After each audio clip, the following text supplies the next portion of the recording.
Ousmane Sonko, le premier ministre du Sénégal, l'un des principales causes des coups d'État en Afrique de l'Ouest, surtout francophone, c'est des politiciens qui écartent des opposants et qui manipulent la Constitution. Ousmane Sonko à la CEDEAO. Famille, Ousmane Sonko dit, quand j'étais en prison, je n'ai pas vu la CEDEAO.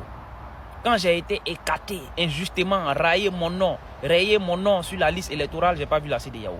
Quand j'ai été accusé injustement, je n'ai pas vu la CEDEAO. Qu'est-ce que la CEDEAO attendait? La CEDEAO attendait un coup d'État pour intervenir. Ousmane Sonko dit que ça, c'est pas bon. Il faut que la CEDEAO en tire des leçons de tout ce qui, en tout cas, s'est passé ces derniers temps dans la sous-région. Il faut vraiment en tirer des leçons et que cela ne se produise plus jamais. Mais Léad Ousmane Sonko, Premier ministre du Sénégal, mon excellence, aucune leçon à en tirer. Ils vont en tirer aucune leçon. Les politiciens, ils sont comme ça. Surtout les chefs d'État de la CEDEAO là, ils sont comme ça. Ils attendent que ça devienne grave avant de se muscler. En tout cas, merci pour votre interview. C'est vraiment enrichissant. Ministre Ousmane Sonko. L'embargo qui a été fait contre le Mali, c'est inacceptable. Et un pays comme le Sénégal n'aurait jamais dû. En tout cas, si nous étions au pouvoir, nous n'aurions jamais accepté cela. On ne peut pas choisir d'aller intervenir militairement dans un pays alors qu'on ne l'a pas suffisamment aidé à faire face à ces problèmes d'insécurité. S'il y a coup d'État, qu'est-ce qui a amené les coups d'État? Et pourquoi, quand les gens font des tripotages constitutionnels, la CEDEAO ne parle pas? Quand des gens briment des opposants, la CEDEAO ne parle pas?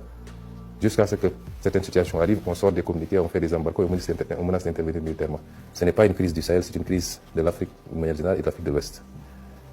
Aucun de nous ne sortira indemne de cette affaire et nous sommes tous, d'une manière ou d'une autre, sous la menace. Ceux qui font ces actes n'ont pas d'amis. À ceux qui affirment que le Sénégal ne devrait en aucun cas se rapprocher de gouvernements issus de putsch, n'oubliez pas une chose essentielle. Les pays de l'Afrique de l'Ouest sont profondément liés par une histoire commune.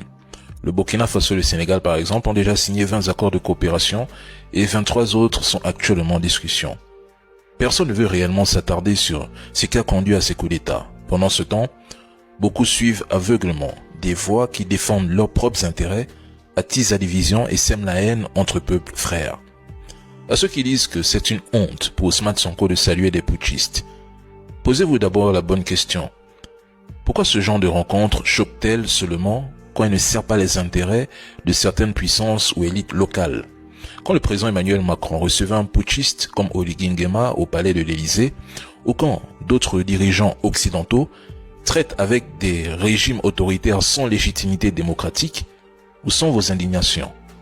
Là on parle de diplomatie, de réalisme stratégique, mais quand un dirigeant africain élu comme Sonko décide de renforcer une coopération régionale avec des pays frères confrontés à des défis sécuritaires majeurs, c'est soudain une honte.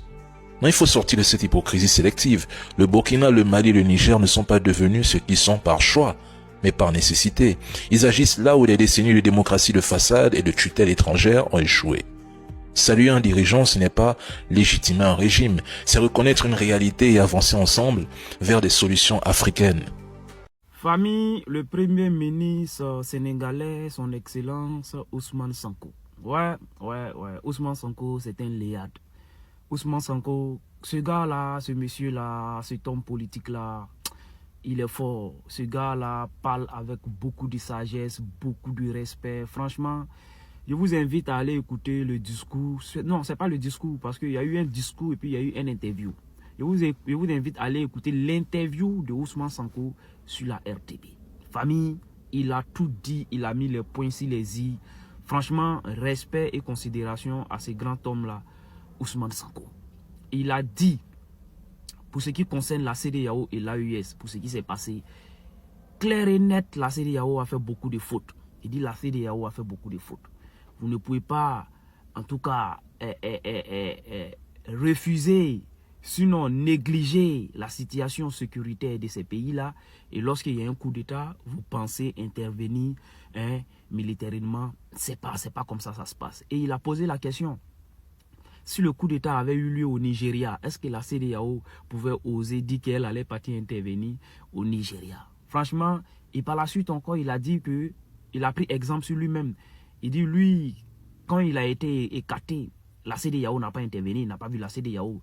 Il a été en prison, la CEDEAO n'a pas intervenu. Et franchement, il a dit beaucoup de choses. Il a encore dit que tout ce qui envoie le coup d'État, comme on appelle là, dans la sous-région, surtout dans l'Afrique francophone, la plupart, c'est des politiciens qui manipulent la Constitution, des politiciens qui écartent les opposants. Cette partie-là, franchement, j'ai aimé.